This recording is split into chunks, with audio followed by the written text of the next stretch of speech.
একটা nuclear weapons, একটা পারমাণবিক বোমা যদি ফাটে পৃথিবীতে, পৃথিবীর রূপরেখা চেঞ্জ হয়ে যাবে। আর এই বোমা নিশ্চয়ই জিন জাতি তৈরি করে নাই। কে তৈরি করছে?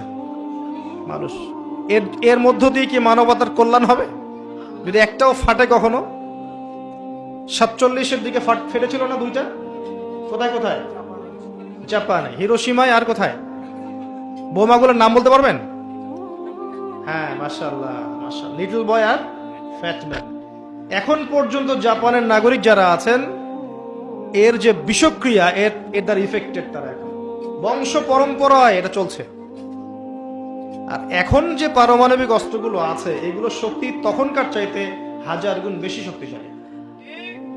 রাশিয়া সেদিন বলেছে আমাদের কাছে এমন ক্ষেপণাস্ত্র আছে যেটা শব্দের গতির চাইতেও বেশি গতিতে যেতে পারে। শব্দের হার্স কত আপনারা জানেন? সায়েন্সের ছাত্র আছেন এখানে? দেখবেন।